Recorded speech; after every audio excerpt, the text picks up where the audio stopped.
Picture this. December 21st, 1968, at the Kennedy Space Center. The ground itself is trembling. A colossal Saturn V rocket, the most powerful machine ever built by humans, ignites with a deafening roar, tearing a hole in the Florida sky. On board, 3 men are about to embark on the most daring journey ever attempted.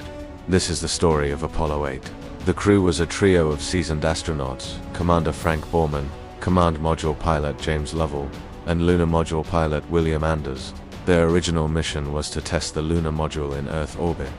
But with intelligence suggesting the Soviets were planning their own lunar flyby, NASA made a bold decision. Apollo 8 would go all the way to the moon. It was a high-stakes gamble, a mission planned in just a few short months.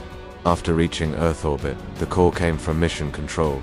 You will go for TLI translunar injection. The third stage of the Saturn V fired again. A 6-minute burn that propelled the crew out of Earth's gravity and flung them across the vast, dark expanse. For the next 3 days, they traveled across 240,000 miles of nothingness. Their tiny capsule, a fragile speck in the cosmos. They were the first humans ever to leave the gentle cradle of Earth's orbit.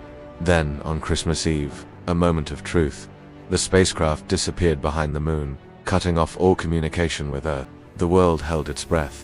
During this period of radio silence, the crew had to fire their main engine to slow down and enter lunar orbit.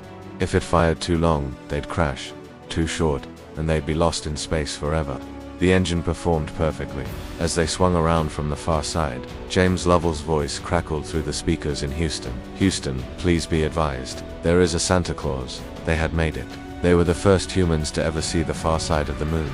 A landscape Borman described as a vast, lonely, forbidding expanse of nothing. Apollo 8 was a mission of incredible firsts. They were the first people to leave Earth's gravity, the first to orbit another world. They meticulously photographed the lunar surface, scouting potential landing sites for the missions that would follow. And then came a moment that would change humanity's perspective forever. As the spacecraft rotated, a stunning blue and white marble rose above the barren lunar horizon. Bill Anders scrambled for a camera with color film. He captured Earthrise, one of the most iconic and influential photographs in history. It showed our world not as a collection of countries on a map, but as a single, fragile, beautiful oasis in the blackness of space. Later that Christmas Eve, the crew held a live broadcast from lunar orbit. An estimated 1 billion people, a quarter of the world's population at the time, tuned in. They showed the world the cratered surface of the moon below them, and then, as a special message, they took turns reading the first 10 verses from the book of Genesis. It was a profound, unifying moment that resonated deeply with people across the globe. Frank Borman ended the broadcast with a simple, heartfelt message: "Good night, good luck, a Merry Christmas, and God bless all of you on the good Earth."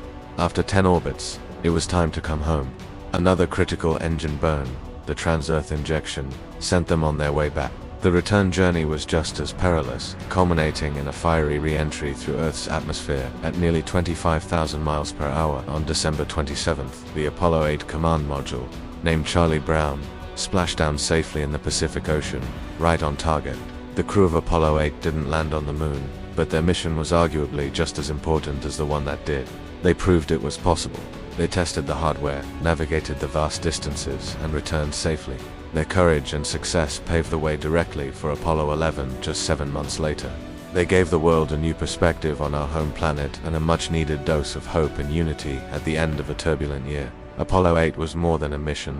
It was a testament to human ingenuity and our endless desire to explore. Thanks for watching. If you enjoyed this journey back in time, be sure to like this video and subscribe for more stories from the golden age of space exploration. See you next time.